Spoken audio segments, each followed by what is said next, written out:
Un mensaje profundo, no nacido del miedo, sino de un amor puro y abarcador, se extiende por el mundo. No es fruto del pánico, sino de una llama que arde en el corazón de quien, como un padre, observa con dolor su hogar, cuyas paredes, construidas para sus hijos, comienzan a agrietarse y derrumbarse inexorablemente. Durante muchos años, los llamados al arrepentimiento resonaron en los corazones de las personas, pero hoy se escucha algo diferente, un llamado a un verdadero despertar. Porque en este mismo instante, el planeta Tierra, como un ser vivo, se consume de un dolor insoportable. El planeta no está simplemente inmerso en un conflicto, se desgarra en múltiples heridas sangrantes. La Tierra Santa de Israel vuelve a ser consumida por las llamas, ardiendo con una fuerza nueva y destructiva. Mientras tanto, en la sombra, Irán afila incesantemente sus espadas, preparándose para un futuro incierto. Y en las vastas tierras de Ucrania, la sangre sigue derramándose cada día, trayendo consigo un sufrimiento interminable. Bajo el estruendo ensordecedor de las explosiones, decenas de miles de vidas inestimables se extinguen, convirtiéndose en polvo. Madres lloran inconsolablemente sobre los cuerpos sin vida de sus hijos, cuyos sueños y futuro fueron pisoteados sin piedad. Ancianos, con los hombros ya encorvados por los años, se ven obligados a enterrar a sus nietos, experimentando un dolor que nadie debería soportar. Sin embargo, lo que está ocurriendo no son meras intrigas geopolíticas, es algo mucho más profundo y aterrador. Es una catástrofe espiritual que se despliega ante nuestros ojos. La verdadera magnitud de sus consecuencias aún está por comprenderse. No hace mucho, la humanidad experimentó una pandemia global, pero lamentablemente no todos lograron sanar verdaderamente. Las dolencias físicas pudieron haber remitido, pero las almas de muchos quedaron heridas y enfermas. Millones quedaron atrapados por el miedo asfixiante, la soledad corrosiva y una ira que lo consume todo, que, como cadenas invisibles, aprisionaron sus corazones. Es preocupante observar cómo incluso aquellos que antes encontraban fuerza en la fe comenzaron a buscar desesperadamente consuelo y respuestas no en la oración y la búsqueda espiritual, sino en el flujo interminable de noticias, que a menudo solo intensifican la ansiedad. En esta agitación y olvido, parecía haberse borrado de la memoria lo más importante: quién realmente sostiene el aliento de cada persona en su mano omnipotente. Y esta pérdida de rumbo amenaza con convertirse en pruebas aún más graves. Y no solo los seres humanos sufren, la propia naturaleza, la gran creación, se estremece en convulsiones. El fuego, como una bestia enfurecida, devora las cordilleras, dejando a su paso solo cenizas y tierras quemadas. El agua desbordada inunda ciudades, transformando las calles en ríos turbulentos y arrastrando todo a su paso. Vientos furiosos, como gigantes invisibles, arrancan árboles poderosos de raíz, dejando solo destrucción. Todo alrededor, desde la más pequeña brizna de hierba hasta las montañas imponentes, parece emitir un gemido prolongado y doloroso.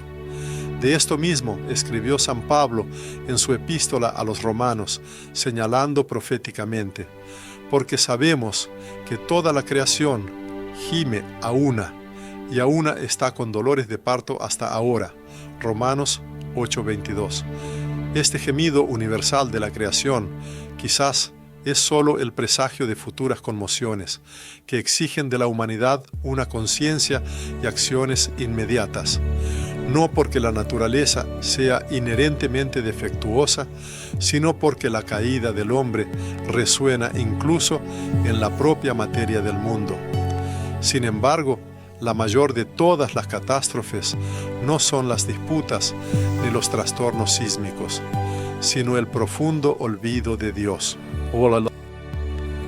La humanidad lo ha transformado de un padre amoroso en un mito, de una fuente vivificante de existencia en una sombra incómoda que prefieren ignorar. La oración ha sido reemplazada por la manipulación, el ayuno reducido a una dieta común, y los sacramentos se han convertido en una mera costumbre vacía. El verdadero arrepentimiento ha desaparecido. Y lo que es especialmente alarmante, muchos ya ni siquiera saben de qué deberían arrepentirse. Por lo tanto, se afirma, 7 días no es solo una marca en el calendario o una fecha específica, es un símbolo profundo de la divina paciencia. Así como en los días de Noé, él construía el arca, mientras el mundo a su alrededor solo se burlaba, hasta que cayó la primera gota de lluvia y toda salvación se volvió imposible. Porque como en los días de Noé, así será la venida del Hijo del Hombre. Mateo 24:37. Quien hoy sea capaz de escuchar este llamado, aún tiene la oportunidad de entrar en el arca salvadora. Pero a quien cierre conscientemente sus oídos a la advertencia, nadie le abrirá cuando las puertas de la salvación se cierren definitivamente. Ahora suena un llamado urgente. Es necesario detenerse en la prisa, liberar el odio del corazón. Hay que apartar la mano de la ofensa, dejar de maldecir, vengarse y humillar a los demás. Ha llegado el momento de regresar al altar, volver a encender una vela, pero no por costumbre, sino por la salvación del alma propia. Se recomienda llorar con los que lloran, perdonar, liberar, orar como si de ello dependiera el destino del mundo entero. Porque es verdad, si alguien cree que su oración no puede cambiar nada, que recuerde a María, cuyo único sí cambió el curso de toda la historia. Un solo grito sincero al cielo puede salvar un hogar. Así como el gemido del hijo pródigo llegó al corazón mismo del Padre, y cuando una persona lamenta el destino del mundo, debe recordar, Cristo llora con ella. Se dirige a cada pastor, a cada madre, a cada joven, instándolos a levantarse y metafóricamente ungir sus frentes con determinación, a no temer proclamar la verdad. El peso de la responsabilidad por el destino de las generaciones venideras, como sangre, recae sobre sus hombros. Si ellos no hablan, ¿quién se atreverá entonces a pronunciar las palabras de la verdad? Si no es ahora, ¿cuándo será el momento adecuado para esta elección vital? El periodo de 7 días se presenta no como un tiempo de miedo o desesperación, sino como un don de la providencia que ofrece la oportunidad de una elección consciente. Esto se percibe como una gracia divina, la última vela que arde ante la inminente tormenta.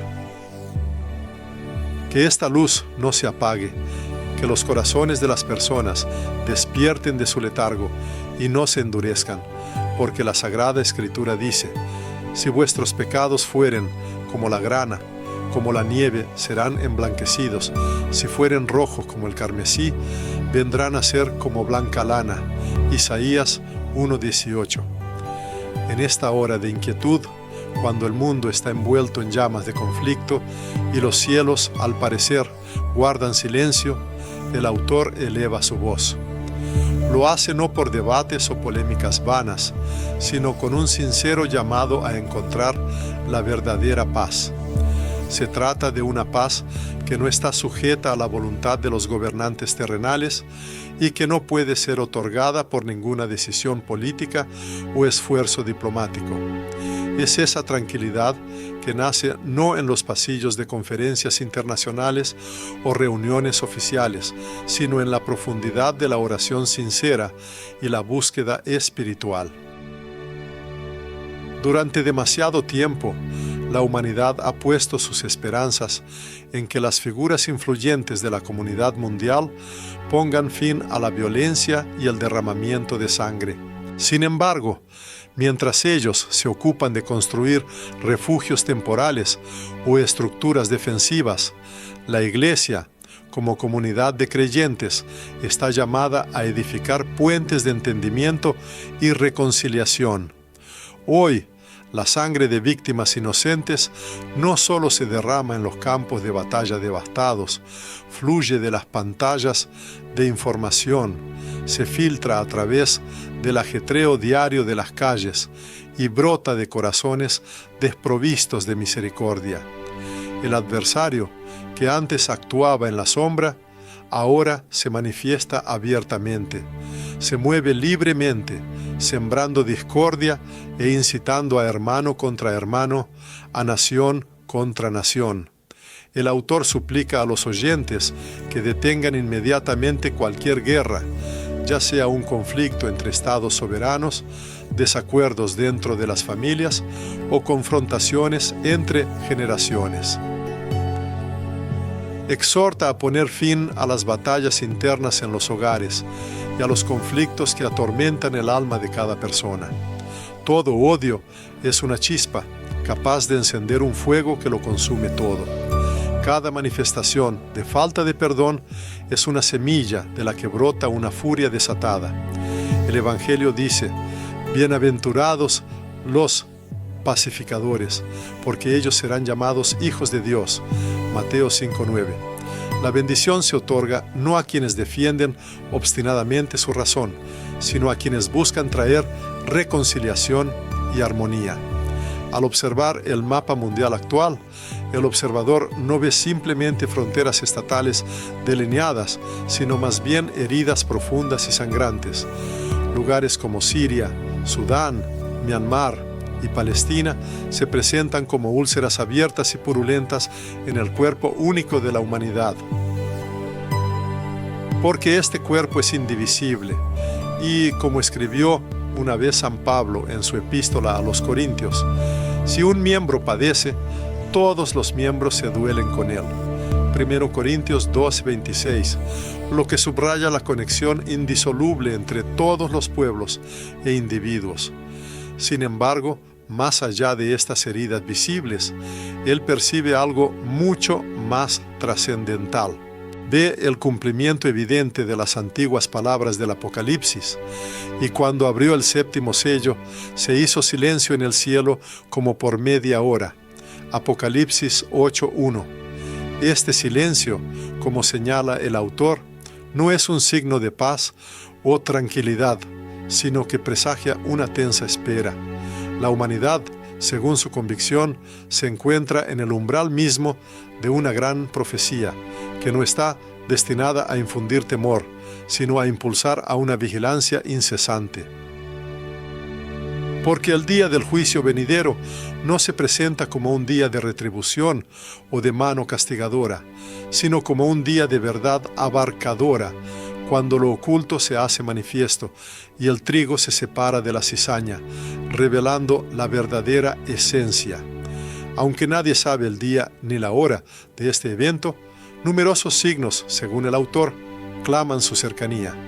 Las palabras de Cristo resuenan como trompetas estrepitosas, anunciando: habrá hambres, pestilencias y terremotos en diferentes lugares. Y todo esto será principio de dolores. Mateo 24:7-8. Y en efecto, estos fenómenos ya se observan por doquier. Si esto es solo un presagio, solo el comienzo de las pruebas venideras, ¿cuánto tiempo más permanecerá la humanidad en silencio e inacción? Con profunda sinceridad, afirma que el miedo no es una respuesta adecuada a los desafíos del tiempo y que huir de la realidad no traerá salvación. La verdadera respuesta reside en encontrar la luz, en volverse a la cruz y en regresar a Dios. Quizás a alguien su propia vida le parezca insignificante en el contexto de los grandes eventos mundiales.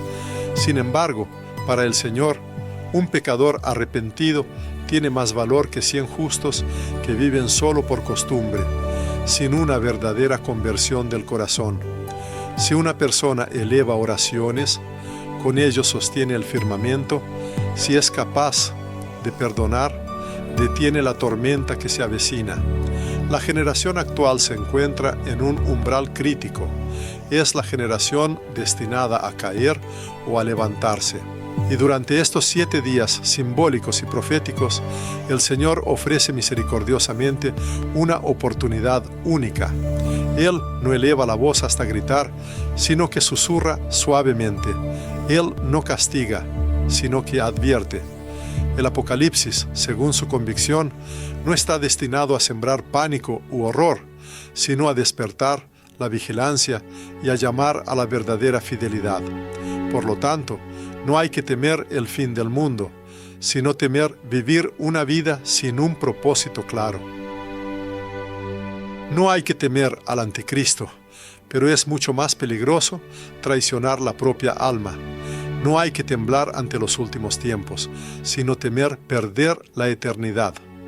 En este tiempo de confusión general, cuando incluso algunos pastores, abrumados por el miedo, guardan silencio, él, como sucesor del apóstol Pedro, proclama solemnemente: la iglesia no permanecerá como un observador mudo, sino que se convertirá en una voz que clama en el desierto. No esperará el fin de los tiempos para empezar a predicar. Al contrario, clamará como Juan el Bautista: arrepentíos, porque el reino de los cielos se ha acercado. Mateo 3:2. No hay que perder ni un instante, no hay que posponer nada. Cada minuto, cada momento es un don inestimable. Que en el mundo reine más luz que oscuridad, más fe inquebrantable que miedo que lo consume todo. Que el corazón humano vuelva a dirigir su mirada al cielo y no se vea absorbido solo por las noticias mundanas y el ajetreo. Porque pronto sonará la trompeta, anunciando el inicio de una nueva etapa, y entonces ya no importará lo que uno tenía en sus manos, sino solo lo que llevaba en su alma. Con profundo dolor en el corazón, declara: ha llegado el momento no solo de llamar al mundo entero al arrepentimiento, sino también de recordar nuestra propia esencia, quiénes somos realmente. La iglesia no puede servir de faro que indique el camino si su propia luz está distorsionada y opaca. No tiene derecho a llamar a la verdad si ella misma prefiere esconderse en el silencio. Nadie podrá señalar el camino correcto hacia Cristo si el pastor teme la mirada de su rebaño.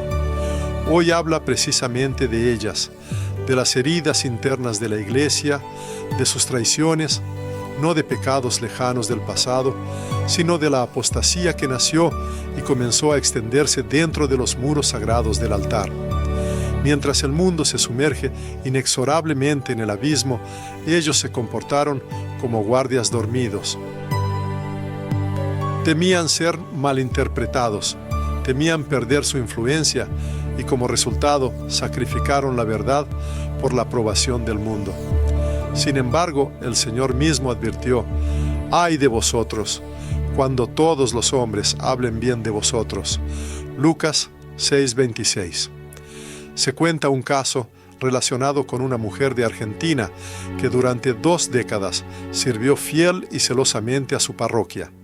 Su diligencia era innegable. Llegaba a la primera y se iba a la última.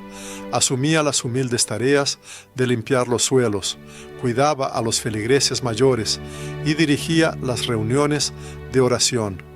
Sin embargo, un día, cuando se dirigió al sacerdote para pedirle que predicara sobre las verdades fundamentales, sobre el pecado, el arrepentimiento y la eternidad, la apartaron del servicio. La etiquetaron de alarmista, fanática y persona anticuada. Es notable lo que hizo. Sin abandonar la iglesia, se dirigió a la capilla y se dirigió al Señor con estas palabras: Señor, si no les soy útil a ellos, que te sea útil a ti. Este acto es una verdadera santidad, demostrando cómo, donde el juicio humano rechaza, la mirada de Dios permanece fiel e inmutable. La iglesia necesita dejar de temer la verdad. A sus muros sagrados llegan personas con el alma quebrantada, pero lamentablemente A menudo se van con palabras vacías, sin recibir verdadero consuelo espiritual. Los jóvenes se apartan de la fe no porque Dios haya perdido su relevancia o esté anticuado. Se van porque los ministros han olvidado hablar con fuego, con esa sinceridad y fuerza ardiente que es capaz de encender los corazones. ¿Cuántas liturgias se celebran donde todo es externamente hermoso y ceremonial, pero internamente permanece vacío y sin vida? ¿Y cuántas predicaciones resuenan sin Cristo, ofreciendo solo consejos superficiales y sonrisas amables, en lugar de una profunda reflexión teológica? Esto, en esencia, es una traición espiritual. Y si no hay arrepentimiento, como advierte el libro del Apocalipsis, vendré pronto a ti y quitaré tu candelero de su lugar, si no te arrepientes. Apocalipsis 2:5. En Italia, una persona fue testigo de un caso notable. Un joven músico, exadicto, recién salido de prisión, entró por las puertas de la iglesia. Su ropa estaba desgarrada, su cuerpo cubierto de tatuajes y sus ojos llenos de lágrimas no derramadas que reflejaban un profundo dolor interno. Sin embargo, ninguno de los presentes se interesó por su estado de ánimo, ni intentó comprender lo que carcomía su corazón. En cambio, le hicieron una observación. ¿Por qué no se quita la gorra? Avergonzado y rechazado, abandonó el templo y nunca más regresó. Los fieles perdieron a esta persona no por su falta de fe o por su deficiencia, sino porque no supieron reconocer en él la imagen de Cristo, encarnando las palabras de la Escritura. Fui forastero y no me recogisteis. Mateo 25:43. Si las profecías sobre el día del juicio se acercan inexorablemente a su cumplimiento, entonces, según los textos sagrados, su inicio será el juicio sobre la casa de Dios, porque es tiempo de que el juicio comience por la casa de Dios. 1 Pedro 4:17. Esto significa que la prueba no comenzará con el mundo exterior, sino con aquellos que se llaman seguidores de Cristo, con la propia comunidad de creyentes. Durante mucho tiempo, los creyentes han elevado oraciones por la transformación del mundo. Sin embargo, el Todopoderoso espera que sean ellos quienes experimenten los cambios primero. De su estado interno y de su disposición a un verdadero arrepentimiento dependerá si habrá un despertar espiritual o una profunda caída. Es importante comprender que la iglesia no es solo un conjunto de estructuras arquitectónicas y rituales. La iglesia es cada persona que lleva el nombre de Cristo, un organismo vivo compuesto por creyentes. Y si dentro de estas personas falta la verdadera luz, las lágrimas sinceras de arrepentimiento y la verdad auténtica, entonces todo lo que queda es solo una apariencia externa vacía, desprovista de contenido espiritual. No obstante, aún no es tarde para iniciar el proceso de renovación. La iniciativa, conocida como 7 días de misericordia, representa un llamado urgente a una profunda purificación espiritual, a regresar a ese primer amor, a ese primer llanto que marcó el inicio del camino y al primer fuego de la fe ferviente. Pues el Señor no busca una perfección impecable en la forma externa, sino una verdad sincera y genuina en el corazón. Como dice la Escritura, el Padre busca adoradores que le adoren en espíritu y en verdad. Juan 4:23. Todo pastor, quizás, siente un llamado a una profunda introspección, clamando al Señor por la purificación de su corazón. Todo creyente, cansado de una existencia a medias, anhela la llama espiritual. La iglesia, en su esencia, es esa misma llama, y si su ardor apenas es perceptible como un fuego moribundo, entonces ha llegado el momento de arrojar leña de arrepentimiento a ese hogar. Cuando los discípulos se quedaron sin el Maestro, privados del apoyo y las respuestas habituales, el Padre no los dejó huérfanos. Él envió al Espíritu, otorgándoles una fuerza invencible. De manera similar, hoy la humanidad no está abandonada, no está sola. El Espíritu Santo no fue destinado exclusivamente para los tiempos apostólicos. Él es el aliento vivificante que impregna cada época de dolor, cada siglo de desesperanza, cada comunidad al borde del agotamiento espiritual. Y ahora, cuando el mundo mira al abismo de la incertidumbre, el Espíritu se manifiesta de nuevo. Su presencia se siente no en espectáculos vacíos o eslóganes ruidosos, pero sin sentido, sino en la lágrima sincera de arrepentimiento, en el simple acto de perdón, en la mujer que al amanecer se arrodilla orando por su hijo perdido en la oscuridad, o en el anciano que cada mañana eleva súplicas por su patria olvidada. Es allí donde habita el Espíritu. Muchos preguntan, ¿dónde están los milagros descritos en el libro de los Hechos? A esto probablemente se les puede responder, no los veis porque buscáis la luz permaneciendo en la sombra de vuestros propios prejuicios. Un milagro no es un relámpago en el cielo. Un milagro es, por ejemplo, cuando un padre perdona a su hija después de 15 años de doloroso silencio. Es cuando un sacerdote cansado y herido vuelve a confesar, aunque nadie le exprese gratitud.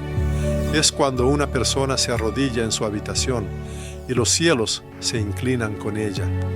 El Espíritu sopla donde quiere, Juan 3:8. Su presencia no está sujeta a los límites del tiempo. Se eleva por encima de las persecuciones, las crisis y las épocas cambiantes. Cuando llega la noche profunda, Él se convierte en una llama inextinguible que calienta los corazones. Cuando se derrumban muros aparentemente inquebrantables, Él es una energía poderosa que revive incluso las fuerzas más quebrantadas.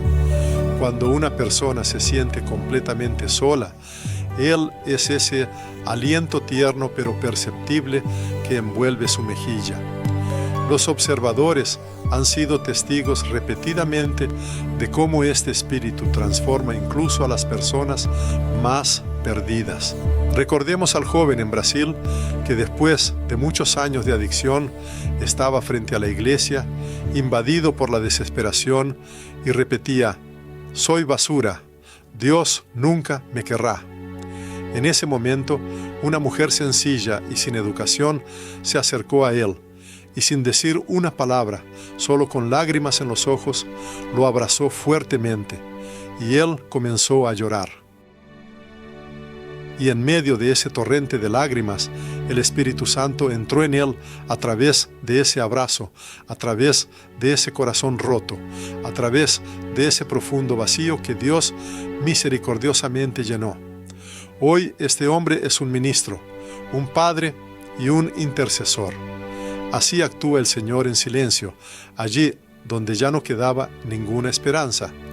Pero, ¿qué se convierte a veces en el mayor obstáculo para su libre acción? No tanto los pecados mundanos, sino las barreras internas erigidas en el propio corazón de la iglesia, donde reina la rutina sin alma, donde las emociones humanas naturales, como las lágrimas, son reprimidas, donde el amor auténtico y desinteresado genera recelo, donde el predominio de estructuras rígidas desplaza el aliento vivo del espíritu, donde la pulcritud de los rituales y liturgias eclipsa la verdadera esencia, el amor. El Espíritu Santo no es solo un elemento decorativo o un concepto abstracto, es una persona viva, la encarnación del fuego divino. Fue Él quien, con su poder, levantó a Cristo de entre los muertos. Y si este Espíritu habita dentro de los creyentes, a ellos también les corresponde resucitar cada mañana, cada domingo, cada vez que atienden a su sagrada palabra. Pero ¿dónde ha desaparecido esta resurrección prometida? ¿Dónde está esta llama que debería arder? ¿Por qué la Iglesia ha caído en un estado de indiferencia y tibieza? La razón radica en que la gente ha dejado de invocar al Espíritu, ha perdido la sed de su presencia, y sin Él todo se convierte solo en una forma vacía, un sonido sin vida, una costumbre anquilosada. 7 días antes del juicio no es solo una cuenta regresiva hacia un final inevitable, es un tiempo precioso, dado para abrir las puertas del corazón y clamar de nuevo: ven, Espíritu Santo, ven a mi familia, ven a mi dolor, ven a mi desolación. Y Él se manifestará no como una tormenta destructiva, sino como un aliento suave y vivificante, no como un clamor estruendoso, sino como un susurro silencioso pero poderoso, capaz de silenciar cualquier estruendo. Y Él volverá a infundir vida en la Iglesia, en la oración, en aquellos a quienes ya se consideraba irremediablemente perdidos. Se proclama que el Hijo de Dios no está demasiado manchado y que aún no es demasiado tarde para Él. No es tan débil, al contrario, representa un santuario sagrado y el Espíritu anhela encontrar en Él su morada. ¿No sabéis que sois templo de Dios y que el Espíritu de Dios mora en vosotros? 1 Corintios 3:16. Resuena el recordatorio eterno. Estas palabras no deben ser solo una cita seca, sino un poderoso llamado, una apasionada exhortación a permitir que el Espíritu entre. Ahora, mientras la luz aún no se ha apagado, la humanidad se acerca a su último giro. No es una fecha en el calendario, sino más bien un límite del alma, el umbral del mundo interior. 7 días sirvieron como signo de la divina misericordia, y 7 voces anunciaron la verdad. Ahora, sin embargo, el hombre escucha la última voz. Los cielos no permanecen en silencio, esperan y observan quién se levantará, quién derramará lágrimas, quién se separará de la multitud y dirá: aquí estoy, Señor. Sin embargo, antes de encontrarse con Cristo, cada uno debe enfrentarse consigo mismo, no con la máscara puesta o el papel interpretado, sino con el verdadero yo, con esas heridas profundas que no cicatrizan y sobre las que se guardó silencio, con esas transgresiones que solo se llamaron debilidades, con ese cansancio agotador que se ocultó cuidadosamente incluso de Dios. La persona debe encontrarse consigo misma. No debe eludirse este encuentro, porque cuando uno permanece en la autenticidad, los cielos se inclinan más cerca de lo que se puede imaginar. Quien pronuncia estas palabras se dirige no como un jefe o un líder oficial, sino con profunda preocupación paternal. Afirma que sus oraciones se elevan por cada uno. Existe una fe inquebrantable en que, incluso si el mundo es devorado por un fuego destructivo, la Iglesia subsistirá si se encuentra al menos una persona capaz de orar. Puede ser aquel que, en el silencio de la noche, se levante para pronunciar palabras de arrepentimiento: perdóname. Puede ser aquel que, de rodillas, anuncie humildemente: he regresado. Puede ser aquel que, ante la llama titilante de una vela, una imagen sagrada, una palabra inspiradora o una lágrima amarga, abra los rincones más íntimos de su corazón. ¿Acaso esto parece insignificante? Cristo fundó su iglesia sobre un solo hombre que, habiéndolo negado, después lloró amargamente. El fundamento no fue la perfección, sino precisamente las lágrimas de arrepentimiento sincero. Y por eso ahora, lo único que el Señor espera de la persona es su sí, afirmativo. Que resuene este sí. Sí, Señor, estoy cansado de estar lejos de ti. Sí, deseo la salvación. Sí, quiero traer a alguien más a ti, ya sea un hermano, una hermana o incluso un enemigo. Salva a alguien, llévalo contigo, porque el corazón de cada uno debe convertirse en un arca donde otro pueda entrar antes de que las puertas se cierren definitivamente. Esta exhortación no está destinada en absoluto a causar pánico, sino que es un llamado a una preparación oportuna, así como las vírgenes que esperaban al novio, de las cuales 5 fueron prudentes y 5 insensatas. Las que mostraron estar preparadas entraron con él a las bodas, y la puerta se cerró después. Mateo 25:10. La pregunta sobre la preparación del ser humano para el día venidero se vuelve central. ¿Permanece en la luz, en la verdad, en un estado de perdón? El día venidero no aparecerá en la oscuridad, sino en el resplandor de la gloria. Está destinado para aquellos que esperan con impaciencia su llegada, para quienes mantuvieron incansablemente la llama interna de la fe, quienes elevaron oraciones en el silencio de la noche y siguieron la verdad en la vida cotidiana. Nadie sabe cuándo llegará su último amanecer, cuándo su nombre será pronunciado en la eternidad. Sin embargo, se sabe con certeza que hoy mismo es el día de la salvación. Como dice la Escritura, he aquí ahora el tiempo aceptable, he aquí ahora el día de salvación. 2 Corintios 6:2. A la luz de este urgente llamado, la persona no debe demorar, no debe ceder al miedo ni dejarse guiar por las opiniones de los demás. Debe abrir la puerta a lo divino, y si ha tropezado, está obligado a levantarse. Si su fe ha flaqueado, debe reavivarla. Si se siente perdido, que eleve una oración. Espíritu Santo, guíame. Que esta voz interior, este poderoso llamado, esta última palabra se convierta en un fuego que lo consuma todo en su alma. La persona no es solo un observador externo, sino una parte integral del gran plan de Dios. Amén.